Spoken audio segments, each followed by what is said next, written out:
Felicidade.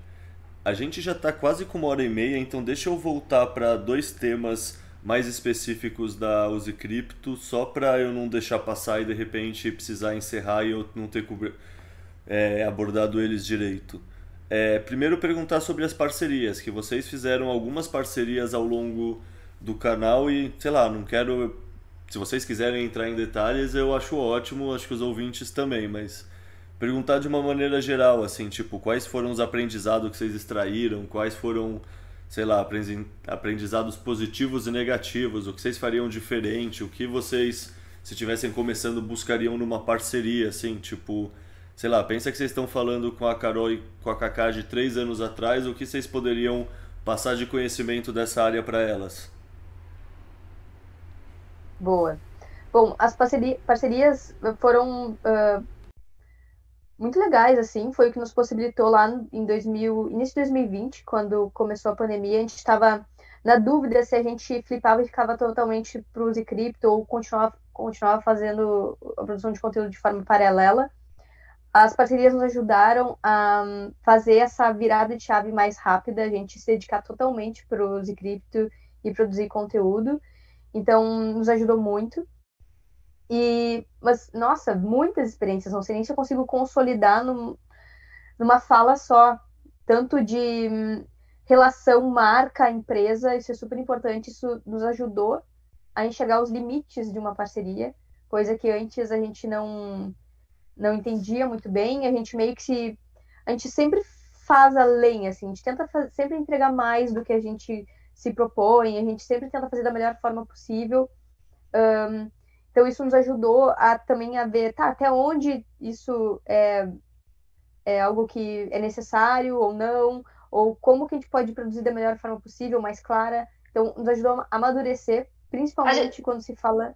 a gente tava, desculpa, Pode... Carol, mas a gente tava fora do mercado, né? A gente não tava não entendia a dinâmica de relação creator e marcas, né? A gente estava com uma É. clínica de estética odontologia, uma outra área, numa parada física, assim, né? Então, quando a gente entrou no digital, apesar de eu ser publicitária, eu já estava e ter trabalhado com social media lá em 2010, eu estava muito tempo fora dessa área. Então, a gente teve que reaprender num momento totalmente diferente de vida e como empreendedoras, reaprender e aprender como que é produzir conteúdo para redes sociais, Instagram, TikTok, etc., né? Que a gente não sabia como fazer isso no início, não entendia essas dinâmicas da consistência e como produzir para marcas e como fazer parcerias com marcas.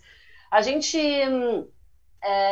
sempre escolheu muito a dedo, assim, sempre teve muita cautela, na verdade, com as marcas que a gente ia se vincular, né? Porque houveram muitas propostas e ainda a gente recebe muitas propostas, mas a gente sempre quis não abrir para muitas marcas, assim, a gente sempre quis ficar mais enxuto, assim, e priorizar bastante a nossa autonomia, né, a escolha das nossas pautas, isso a gente nunca abriu mão, mesmo com marcas, estando com determinados parceiros, né, estando com alguma marca parceira, nunca em nenhum momento a gente abriu mão da nossa pauta, do que a gente acredita, da nossa visão. Se houve algum conflito, ou se houvesse algum conflito de interesses, de falar de alguma altcoin ou de alguma coisa assim, a gente, né, de uma maneira educada, dizer que, olha, a gente por esse caminho a gente não vai, não é muito nosso perfil ir por aqui ou por ali. Então a gente sempre teve muita cautela com isso, assim. E foram experiências, como a Carol falou, maravilhosas. A gente, puxa, tem muito carinho pelas parcerias que a gente fez nesse período de 3 anos de Use Crypto. Foram 3 marcas, né? Atualmente nós estamos com uma parceria com a Bitso. Nós já tivemos parceria com o mercado Bitcoin. Recentemente fizemos uma parceria com a Me Poupe. E foram experiências maravilhosas. Por exemplo, o Me Poupe tem o maior canal de finanças do mundo. Então, imagina, Bitcoin dentro desse canal, né? Levando Bitcoin para milhares de pessoas. Isso para nós foi muito bacana. E a gente se orgulha muito dessa história, assim, né? Hoje a gente tem, então, a Bitso como a única apoiadora do canal. Eles que são, inclusive, super bitcoiners lá, a galera que trabalha lá. Então, desde o início a gente comentou, olha, é o seguinte, né? A nossa a nossa visão e a nossa postura é essa. Eles, não, a gente sabe como vocês trabalham, a gente entende o posicionamento de vocês, a gente jamais vai impor que vocês falem de qualquer coisa, vocês vão fazer o trabalho de vocês. E isso para nós, nos traz uma felicidade, assim, é muito bom poder trabalhar com liberdade, né? Então, essa é uma das características que a gente sempre priorizou, Leta, manter a nossa autonomia, manter a nossa pauta, né? Então, isso para nós é primordial na hora de fazer qualquer tipo de parceria, assim. Deixa eu aproveitar o tema parceria e entrar num assunto, sei lá, que talvez vocês sejam as pessoas que tenham a visão mais que representa mais essa discussão de um ponto extremo, assim, que vocês, querendo ou não, tiveram parceria com a Natália Arcuri, que já era a pessoa que conseguiu selecionar dentro do possível o público mais feminino dentro do Fintuit que está aprendendo finanças, né? Querendo ou não, a taxa de meninas lá versus meninos vai ser muito maior do que no Primo Rico ou alguma coisa que tenha um homem falando, e vocês também devem ter em média mais meninas do que, por exemplo, o Explica Bitcoin aqui no canal de podcast. Eu sempre vi, tipo, 9-1, uma estatística assim, tipo, quase não tem mulher. Então eu queria saber como é o público de vocês, assim, vocês conseguem concentrar um público mais feminino do que masculino? Vocês, quando produzem conteúdo, levam isso em conta de alguma forma? Vocês tentam priorizar algum público? Vocês tentam... E o que muda se sim, sabe? Se vocês estão priorizando o público feminino, o que muda na produção de conteúdo para isso ocorrer? Até então, nosso público era a maioria masculino, né? Eram mais homens, a gente tinha 30% mulheres, agora tem uma diferença, assim, aumentou, né? Acredito sim que muito depois dessa parceria com o Me Poupe, a gente está com em torno aí de 43% do público feminino. Leta, a gente nunca priorizou um tipo de público. Nunca foi essa a nossa pegada. A gente produz conteúdo para quem quer entender sobre Bitcoin, quem quer entender sobre esse universo e quem quer estudar e quem quer vir junto. Não importa. Não importa. Até tem gente que já mandou foto, vídeo até do cachorro assistindo nossos vídeos. Então, assim, não interessa, cara. É para todo mundo, entendeu? É quem tiver afim.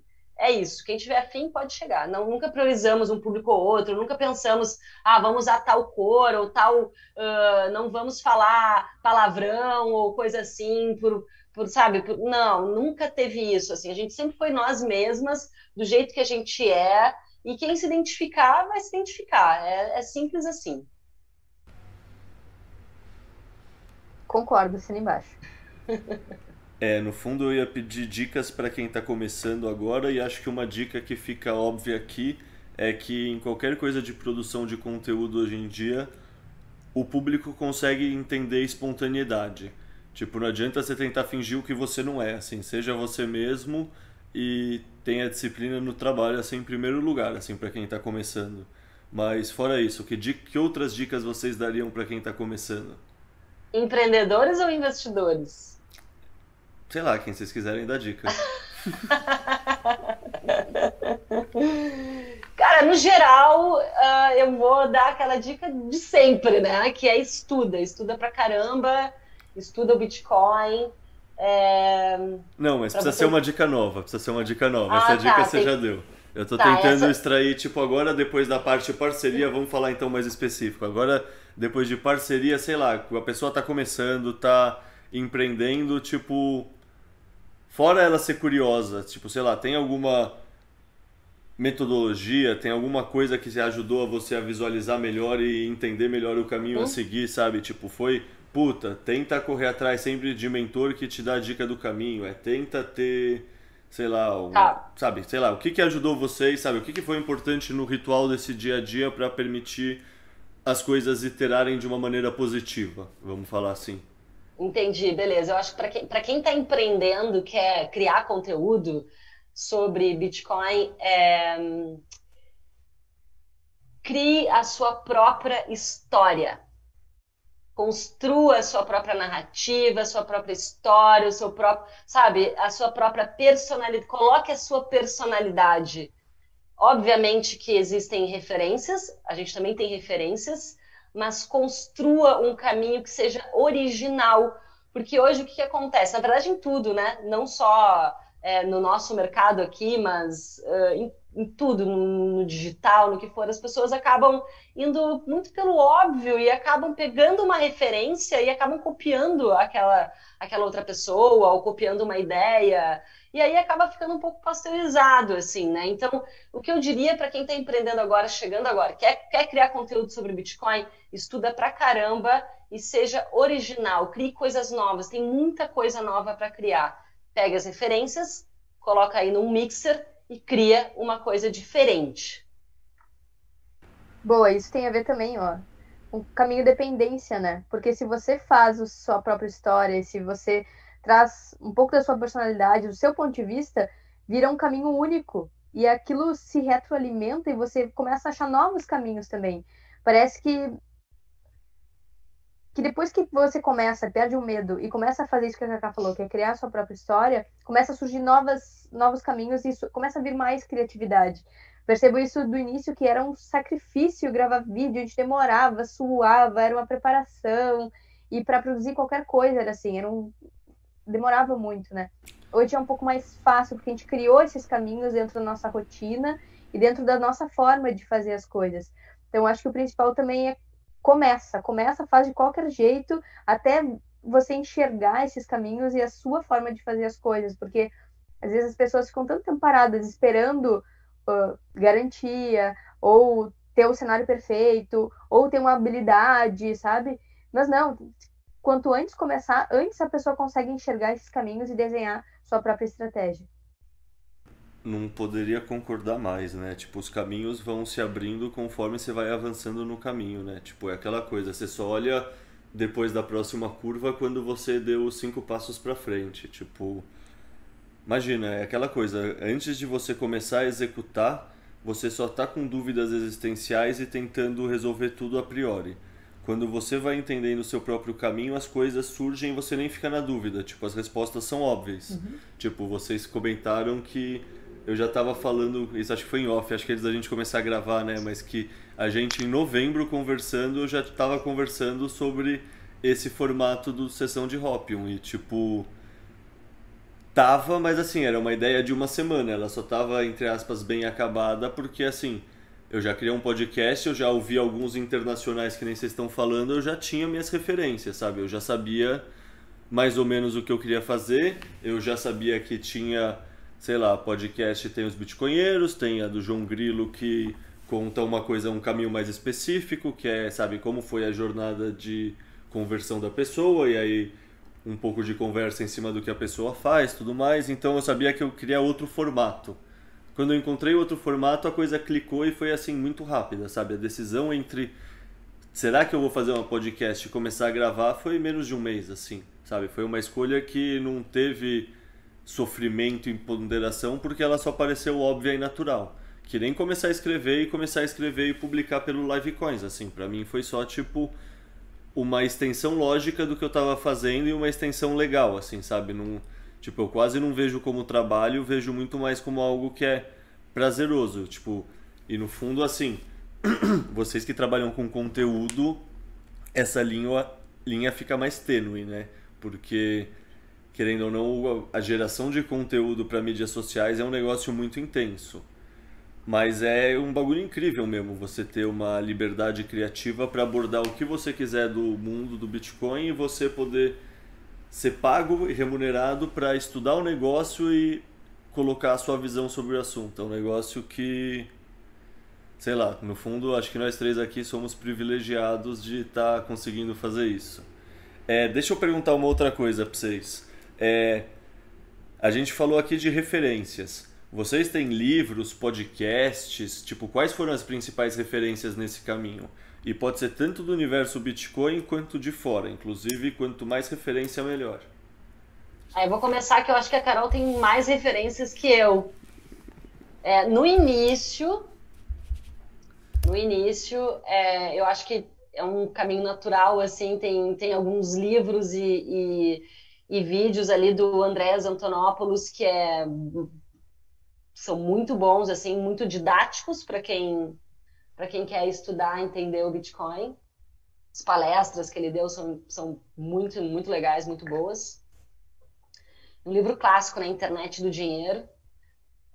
Eu separei um livro aqui que acho que as pessoas não falam muito sobre ele, mas que é o livro de Satoshi, que é aquela coletânea de escritos do Satoshi, né? Do Satoshi Nakamoto. Assim, o cara pega todos os e-mails lá e faz uma análise, conta toda a história do Bitcoin a partir enfim, das comunicações que Satoshi fez, né? Então esse livro eu acho muito legal.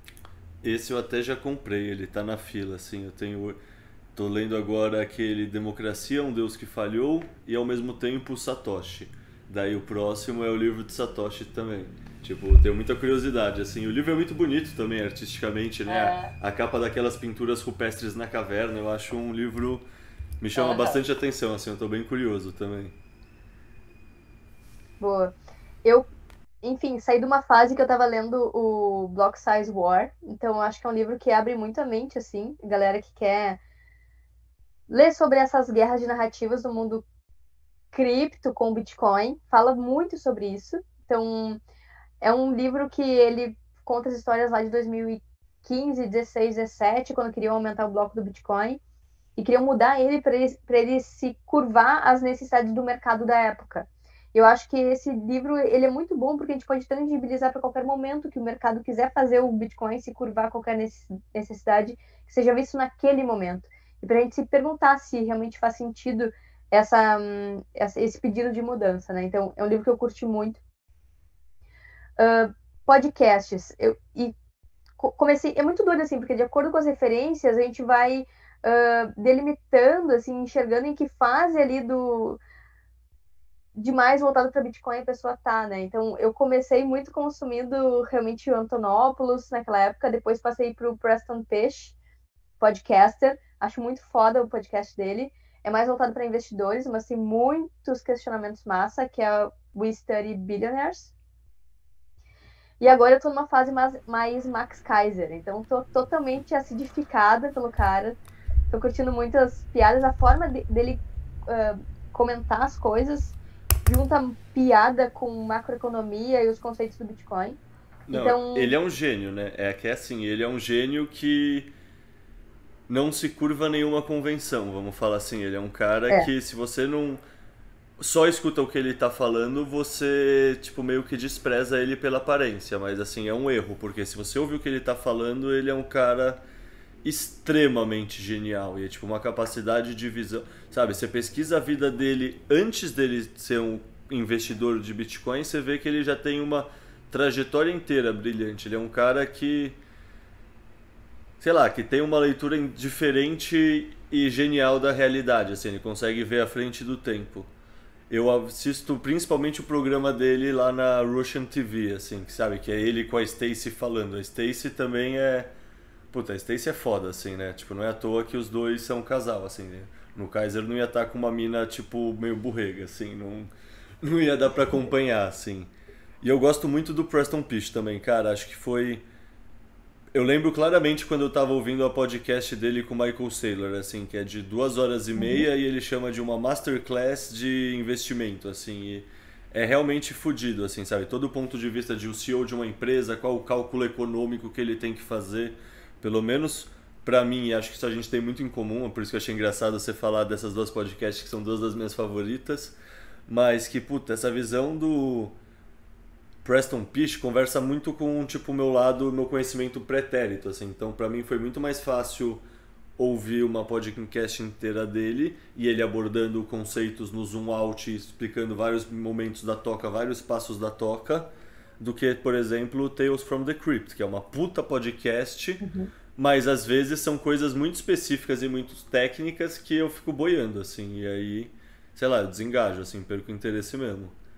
Então, tipo, sei lá, concordo 100% com essas duas indicações, assim, eu ainda não vi... Eu nunca vi um vídeo do Antonopoulos, você acredita? Tipo, por ser de outra geração, ele não foi nada influente, assim, tipo, eu sei que ele é um cara, um nome do passado, que todo mundo do passado respeita e fala que ele é bom e se lamenta que ele ter feito o Master em Ethereum também, mas eu nunca li nada dele, nunca vi nada dele, assim, porque, sei lá, você não procura conteúdo de mais de 1 ano de idade no YouTube, e aí eu nunca esbarrei em nada dele, assim, foi só por isso mesmo, nunca tive nenhum preconceito, não foi esse tipo de situação, foi só falta de exposição. Nem internet do É muito dinheiro. doido. O Antonopoulos, ele é muito bom em metáforas e muitas das coisas e argumentos que a gente vê hoje, às vezes surgiram dele, sabe? A história da energia, do gasto de energia. Ele foi um dos primeiros a abordar esse tipo de assunto. É claro, ele caiu nesse descrédito por causa do envolvimento com o Ethereum e do mastering, né? Mas vale muito a pena. Ele é super bom. Eu não tenho assistido mais agora, recentemente, mas para todo mundo tá começando é mais fácil de digerir os conceitos Exato, do exato. Antonopoulos. Exato, o livro A Internet do Dinheiro é muito fácil de digerir, como a Carol falou, né? Geralmente é um livro que a gente indica para quem está chegando agora, assim, no Bitcoin e quer entender os conceitos básicos, assim, é legal, sabe? Mas realmente eu também não tenho acompanhado mais, mas ele fez parte ali da minha trajetória no início, né? De, sei lá, 3 anos atrás, 2 anos atrás. É um livro que eu li, que eu acompanhava mais ele. Até quando a gente foi lá para São Francisco num evento, a gente por um dia assim a gente não acompanhou ele ao vivo por lá, não conheceu. Mas eu ia falar um negócio. Ah, lembrei. Então, há 3 anos atrás, ou até menos, né, Carol? 2 anos, não sei se tu concorda comigo, mas a gente não tinha essa produção de conteúdo gigante sobre Bitcoin que tem hoje, esses artigos, essa galera. Eu falo mesmo na gringa, não tô nem falando no Brasil, na gringa. Muita gente foda surgiu nos últimos 2 anos. Muita gente foda. Galera com artigos fudidos, sabe? Escrevendo muito, trazendo, puxa, assuntos, aspectos filosóficos, desenvolvendo aí palestras, vídeos, explicando coisas que não eram explicadas até pouco tempo atrás. Então mudou muito também o mercado, mudou muito o Bitcoin, o universo de produção de conteúdo do Bitcoin, inclusive na gringa, nesses últimos 2 anos. A gente tem muito mais material hoje em dia para estudar, materiais complexos, tem acesso a muito mais coisas do que a gente tinha ali há 3 anos atrás. Vocês param pra imaginar o futuro? Porque, assim, eu realmente já desisti de tentar nesse sentido, porque o ecossistema avança tão rápido que eu acho que qualquer previsão que a gente faz, em retrospectiva, ela é bearish pra caralho, assim, tipo... É surreal pensar que faz menos de 6 meses, ou talvez 7 meses, sei lá, setembro é mês 9, então... Não, poucos meses, 5, 6 meses, que um país adotou pela primeira vez. E, tipo, em julho do ano passado, isso seria considerado impensável. Isso não estava no cenário de ninguém, assim, talvez de alguns poucos visionários barra malucos, mas não estava no cenário de ninguém, assim, que um país ia se antecipar tanto. Então, assim, qualquer previsão do futuro, eu fico pensando quão, no mínimo, pessimista ela é, assim. Ela é, tipo, sabe, a gente sempre chuta pra baixo pra buscar coerência, assim. Então, sei lá, o que vocês pensam do futuro, assim? Vocês param pra pensar nisso? Sim, sim, a gente para, a gente viaja muito. A gente gosta de tomar uma cervejinha aqui, eu e a Carol, e ficar viajando. E eu até brinquei com ela, a gente fala que, putz, a gente tem que fazer aí um podcast tomando uma cerveja, porque sai muita coisa aqui nos nossos papos, né? Mas realmente, Leta, é uma doideira, né? O universo Bitcoin é muita coisa que acontece. A gente até estava falando antes de começar a gravar aqui o podcast que nós no Cripto a gente tem até esse ano, por exemplo, um planejamento para um ano, mas é até absurdo, assim, porque em 6 meses muitas coisas mudam, coisas novas vão entrando, né? A gente vive um dia após o outro, porque, sei lá, daqui um mês o Bitcoin pode se tornar, sei lá, moeda num outro país e assim por diante, então muda tudo, muita coisa acontece, muitas novas narrativas vão surgindo, enfim. A gente tem que ter esse dinamismo na hora também de criar os conteúdos por conta do mercado, né, do mundo dinâmico que a gente vive dentro do Bitcoin. Mas o que a gente poderia, assim, o que a gente viaja em termos de futuro, assim, do Bitcoin? Eu viajo muito na ideia das Citadels e nessa expansão de Bitcoin Cities ao redor do mundo, sabe? Eu já tô há horas falando pra Cacá, quero uma casa em Bitcoin City, temos que ir, temos que ter, porque, sabe, não tem como não. Aquela A região gente não dá olha. onda. É melhor ir pra Meca, que é o Zonte dá onda ainda. Ó, vai ter que fazer um puxadinho de Bitcoin City ou um Bitcoin Neighbor, sei lá, a gente vai ter que inventar um negócio desse. Porque a gente olha para o mundo Fiat e dá uma depressão, tipo, não tem o que fazer. E a gente olha para o que está acontecendo no Bitcoin, é tipo, caralho, isso aqui vai explodir para outros países vão fazer Bitcoin Cities. Como é que é? Esqueci o nome, não é Guerra das Bandeiras, mas que as pessoas vão poder optar por lugares que beneficiem a vida delas e condições melhores de vida, tanto Teoria das financeiras bandeiras, quanto de não é? saúde. Teoria das bandeiras, isso.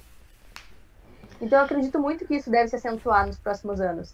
E se eu penso nisso, eu fico doida querendo ser uma nômade bitcoiner. Então, em resumo, é essa a minha visão de futuro, nomadismo bitcoiner. Isso pensando, claro, né, do lado super positivo e super otimista que a gente tem. Obviamente, né, Leta, que tem um lado mais tenso, que é o fato de nós, bitcoiners, podermos ser perseguidos aí por governos, por a gente estar aqui educando e falando para as pessoas sobre Bitcoin. Pois é, então tem tudo isso. Claro que a gente se questiona sobre essas possibilidades e a gente fica sempre muito atentas com relação a esse tipo de movimento, né, governamental, de censura, de perseguição a quem apoia Bitcoin. Então a gente sempre está de olho nisso e pensa aí nesse nosso tabuleiro de xadrez quais os movimentos que a gente vai fazer para se proteger desse tipo de situação, né? Mas eu tô com a Carol também na parte da Citadels, a gente viaja bastante nessa história. E claro, né, na usabilidade do Bitcoin também como moeda em mais países. Isso é uma coisa que eu acredito que a gente ainda vai ver cada vez mais aí nos próximos 2 anos, inclusive. E pensando na citadela ideal e ao mesmo tempo no sonho de ser blogueira de viagem. Vamos colocar nesses termos. Onde vocês queriam que legalizasse Bitcoin na sequência para vocês armarem a citadela? É, sei lá, Maldívias? É Bahia? América Central mesmo? Vocês, sei lá, onde vocês gostariam de ser a citadela bitcoinheira de vocês? Caraca, nunca pensei nisso. Pergunta difícil essa, né? É que assim, a gente tem que viajar para vários lugares primeiro, numa exploração de possíveis locais de construção dessa citadela, né? Então acho que esse pode ser o próximo passo, a gente achar o local ideal. Podiam ter várias, né, citadels, assim, pelo mundo, e aí podiam ter barcos que a gente pudesse ir, né, viajando ali via marítimo e passando de uma cidadela a outra. Pô, isso aí eu topo fácil. Pega uns peixes gostosos, tem uma vida boa, para surfar nos atóis, assim, isso aí. Eu acho que tem muito bitcoinheiro que gosta de barco à vela e, tipo, de velejar. Tem muito bitcoinheiro que gosta de surfar. Eu acho que dá jogo isso no futuro, hein? Uma verdadeira vida livre e soberana. Total, assim, é só ter um bagulho de salinização que o resto você provavelmente consegue fazer, trocar. Sei lá, tem que descobrir um jeito de transformar a energia do barco, assim, tipo uma mini hidrelétrica que gira uma turbina e minera com um satélite, qualquer coisa assim, que você fica realmente autônomo. Se é pra sonhar no futuro, por que não, né? Caraca, achei perfeito. A gente tava falando esses dias de morar num veleiro, né? Morar num veleiro e só usar Bitcoin, não tem casa, só vai na costa, assim. Enfim, começamos a